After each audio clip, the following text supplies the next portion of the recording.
Bonjour Valérie. Bonjour. Bonjour Dan. Bonjour. Vous êtes magicien. Parlez-nous de votre parcours. Moi c'est facile, je suis née dedans. J'ai mon père qui est magicien, donc depuis toute petite je fais de la magie. Et je suis vraiment née dans la magie, dans le chaudron comme on dit. Moi c'est plus complexe, ça a commencé, j'étais très jeune, j'avais une dizaine d'années, passionné par la magie. Alors j'ai appris des tours de magie dans les magazines pour enfants. À 12 ans j'avais un petit spectacle déjà. Et après il y a eu les études, la vie de tous les jours. Et un jour j'ai eu l'occasion de rencontrer des magiciens dans le sud de la France. Ça a démarré comme ça. Vous avez chacun une spécialité. Laquelle est-elle ?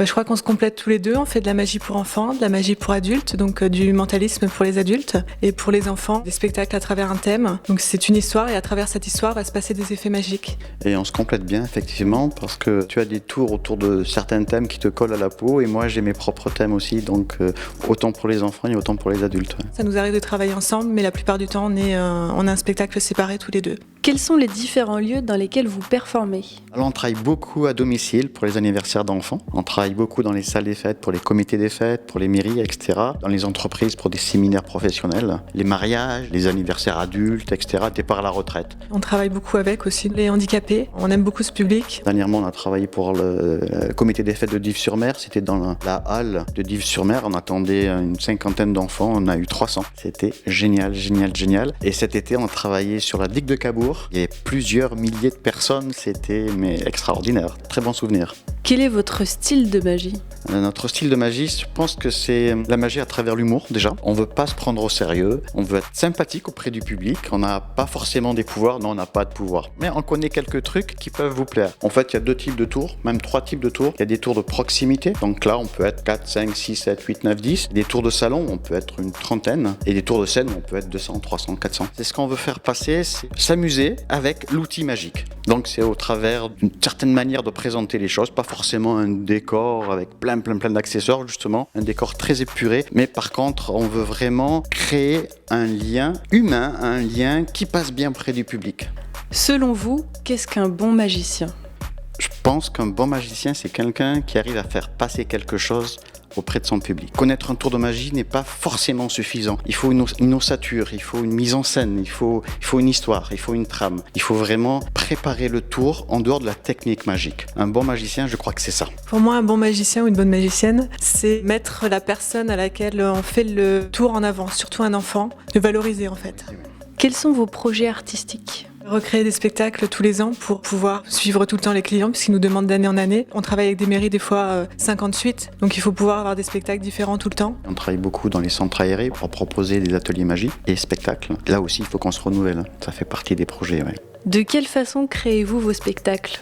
La création d'un spectacle, c'est issu de plusieurs paramètres. Donc ça part déjà de notre culture magique, de ce qu'on connaît, de ce qu'on sait faire. Ça peut aussi partir d'un thème imposé par le futur client ou de quelque chose qui nous inspire au quotidien ou de l'actualité. On fait un mélange de tout ça et on arrive même à créer des nouveaux tours à partir de tous ces éléments. J'ai la chance d'avoir un papa qui crée des spectacles pour d'autres personnes, donc il me crée beaucoup mes spectacles. Avez-vous une anecdote liée à votre passion ? Moi j'ai commencé la magie tout petit avec des magazines de magie et un jour j'ai rencontré un magicien qui m'a prêté une vidéo qui donnait plein d'idées de magie auxquelles j'adhérais complètement parce que mon concept de la magie c'est vraiment passer quelque chose au travers une histoire, au travers une mise en scène. D'ailleurs j'ai commencé, avant de faire des spectacles de magie, moi j'ai commencé par prendre des cours de théâtre. Pour moi c'était vraiment essentiel. Et donc dans cette vidéo il y avait un monsieur, un magicien très renommé en plus et qui donnait des conseils et qui me collait vraiment à la peau et j'ai commencé la magie comme ça. Et je ne savais pas que plusieurs années après, j'allais rencontrer sa fille et épouser sa fille.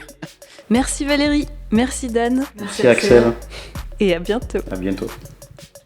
Alors Axel, on va le faire avec un paquet de cartes. Alors, que des cartes différentes, d'accord ?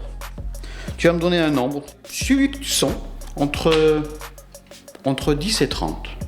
C'est toi qui décides. 15. 15, c'est ton dernier choix. Tu es sûr de toi, tu ne veux pas changer ? Sûr. D'accord, allez, on part sur 15. On va donc compter 15 cartes. 1, 2, 3, 4, 5, 6, 7, 8, 9, 10, 11, 12, 13, 14 et 15, c'est ton choix. On va faire juste 4 petits tas. 1, 2, 3 et 4. Tu as bien fait de ne pas choisir le nombre 30. On aurait passé beaucoup de temps. Alors, maintenant, je vais te demander de claquer les doigts. D'une main, c'est bien. grâce à ce claquement de doigts, si je retourne la première carte du premier paquet, je me retrouve avec un as. Moi j'aime bien les as parce que ça permet souvent de gagner au jeu, c'est vrai. Sauf si je retourne la première carte du second paquet, je me retrouve avec un deuxième as. Ce qui fait une paire d'as. J'aime bien les paires d'as. Sauf si je retourne la première carte du troisième paquet, je me retrouve avec 3 as. Sauf si je retourne la dernière carte, la première carte du dernier paquet, je me retrouve avec un 4e as, ce qui nous fait un carré d'as. Et ça, je pense que c'est très bien pour les joueurs de cartes. En général, les joueurs de poker, ils aiment bien. Je vous propose l'explication du tour de magie, mais après le générique.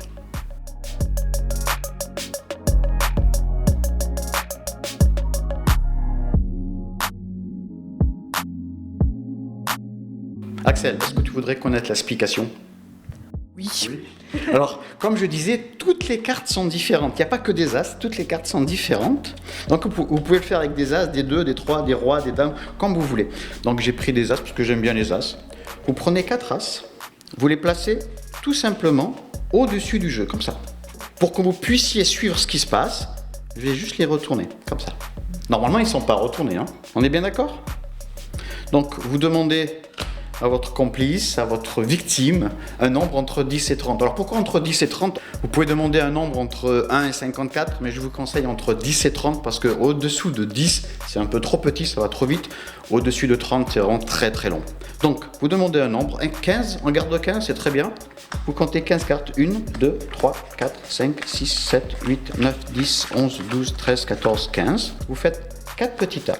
Et même si le nombre choisi n'est pas divisible par 4, ne vous inquiétez pas, ça va fonctionner avec le plus grand bonheur.